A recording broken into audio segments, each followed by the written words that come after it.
Hello বন্ধুরা, কি অবস্থা সকলের? আশা করি সকলেই ভালো আছেন। জগদ্ধাত্রী সিরিয়ালের নতুন একটি আপডেট নিয়ে আপনাদের মাঝে হাজির হলাম। বৈদেহীর ভয়, গডফাদারের আদেশ, কৈশিকীকে থামাতে যা করতে হবে। রাত গভীর, মুখার্জি বাড়ির ভেতর অন্ধকার জমে আছে।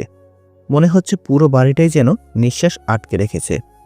বাইরের পুরনো স্টোর রুমে দরজা খুলে রাজনাথ মুখার্জি বেরিয়ে আসে। তার ফোনের স্ক্রিনে মাত্র দুটি শব্দ, কৈশাকি নৌস। রাজনাথ দাঁত চেপে ফোনটা বন্ধ করে দেয়। তার মুখের ভেতর লুকানো ভয়টা রাগ হয়ে বেরিয়ে আসে।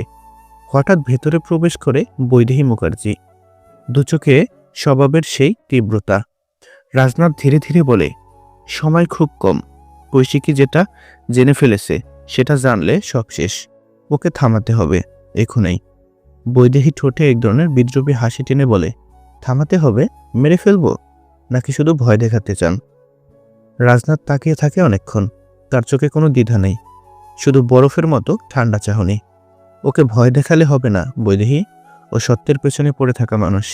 ও থামবে না যতক্ষণ না আমার সব গোপন বেরিয়ে আসে।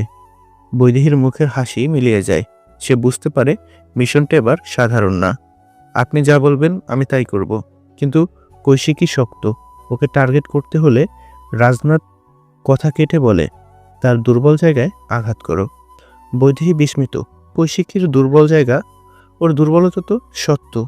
রাজনাথ ধীরে ধীরে বলে, না, তার পরিবার। কথাটা শোনার সঙ্গে সঙ্গে বৈদেহীর চোখে অন্যরকম আগুন জ্বলে ওঠে। বুঝেছি গডফাদার, আজ থেকেই কৈশিকের শান্ত জীবন শেষ। বৈদেহী ঘুরে চলে যায়। তার বুটের শব্দ উঠোনে প্রতিধ্বনি তুলতে থাকে। প্রতিটা পদক্ষেপ যেন কৈশিকীর দিকে এগিয়ে যাওয়া অন্ধকার। এদিকে কৈশিকী খবর পায় বৈদেহীকে রাজনাথ রাতে গোপনে ডেকেছিল। তার মুখে একটুও ভয় নেই, শুধু দৃঢ়তা।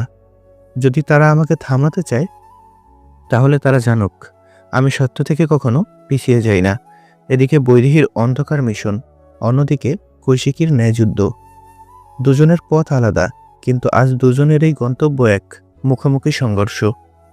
এবং এই সংঘর্ষ মুখার্জি পরিবারের ভবিষ্যৎ বদলে দিবে। ভিডিওটি ভালো লেগে থাকলে লাইক, কমেন্ট এবং সাবস্ক্রাইব করুন। ধন্যবাদ ভিডিওটি সম্পূর্ণ দেখার জন্য।